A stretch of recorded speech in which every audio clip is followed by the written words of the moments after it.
Picture this.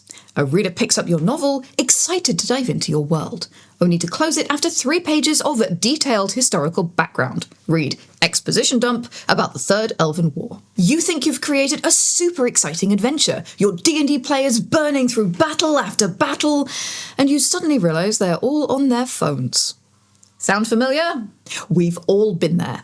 Your story might be amazing, but it will still die if you don't know how to pace it. I'm Janet from World Anvil, a world-building consultant, published author, and game designer, and today I'm going to show you how to keep your readers turning pages and your players on the edge of their seats. And it's all about pacing. First, let's talk about the biggest pacing killer, the dreaded exposition dump. You probably know what I mean, those massive blocks of lore that feel like reading a historical textbook. Even George R.R. Martin couldn't make the complete history of Valyria interesting if he crammed it into one chapter. Instead, think about how The Mandalorian handles world building. We learn about Mandalorian culture gradually through the characters' actions and their choices. We know that they're indomitable warriors, perhaps on a par with the Jedi or Sith, so why haven't they taken over the galaxy? Well, gradually we learn about their history and culture and begin to see how, despite their martial prowess, they're often their own worst enemies.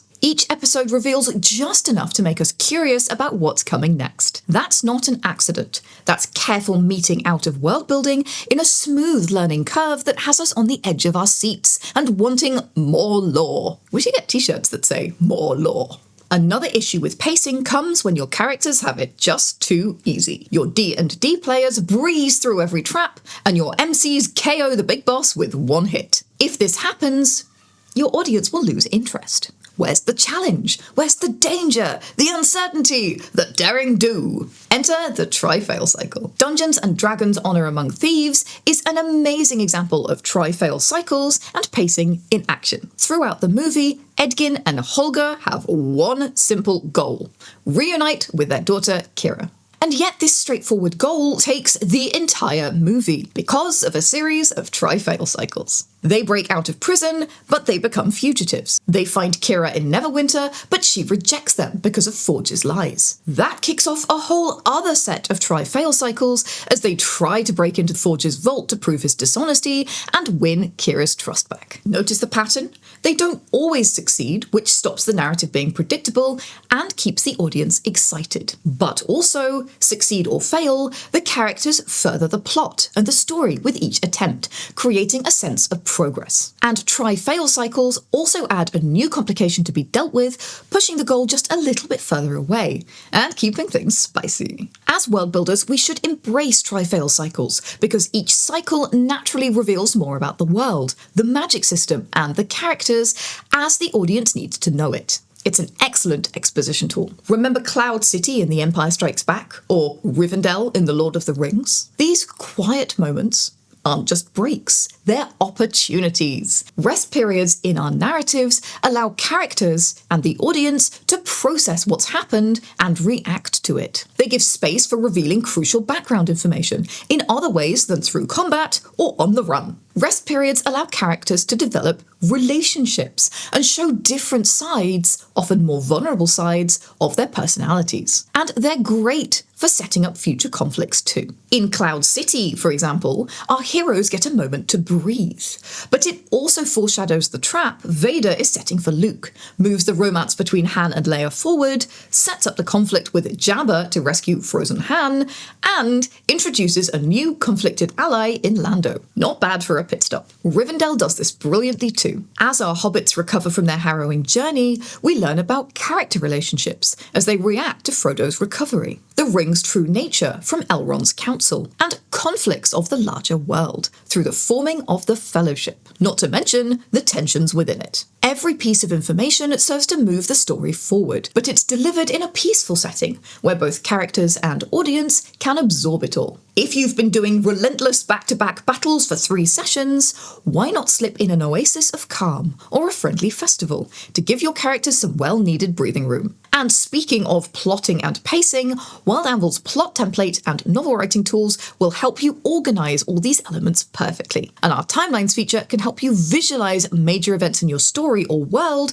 during long spans of peace and brief flurries of utter chaos. And speaking of scenes between the stabbing, let's talk about talking. Good dialogue does double duty. It can create a break in the action while also delivering important world building and character background. Look at how Mass Effect handles exposition in the conversations your party members have during those long elevator trips, or the scenic rides in the Mako. As Shepard's sidekicks share personal stories, they expose cultural differences and add personal asides to the newsfeed audio. What could otherwise be downtime of characters moving from place to place becomes a rich and often funny source of world-building details. The key is making sure every conversation moves either the plot or character development forward, and ideally both. And since most of us around these parts are world builders, why not use your world building to help with your story pacing too? For example, in Avatar: The Last Airbender, Aang needs to master each element, but the teachers are spread out across the world. This is a natural barrier of the world that introduces great story potential and turns the series into a travel narrative, rich in world-building details revealed through the encounters they have along the way. That's possible because of the way the nations are divided across the world. Or how about in The Lord of the Rings, when the Fellowship attempts to cross the Misty Mountains, only to be turned back by fierce blizzards that rage there. This complication forces them to go by the more dangerous path, through the mines of Moria, where, spoiler alert, they lose Gandalf to a Balrog. Careless. Use the quirks of your world building to create complications and try-fail cycles, moments of respite, and to introduce your lore naturally through action and interaction. Funnily enough, pacing is often the least regarded, but most important part of storytelling. Think of it like a dance. It's not about moving as fast as possible, it's about finding the right rhythm. Speed up for excitement, slow down for impact, but never stop moving the plot forward. And remember, world builders, mystery drives engagement. Readers and players should always know enough to be intrigued, but not so much that there's nothing left to discover. If you made it this far, you'll love our video on the Triangle of Power, where we explore how to balance magic and technology with the challenges that your characters face. It's another common world-building struggle we're often asked about. Click the thumbnail to watch it next. Then, as always, grab your hammer and go world build!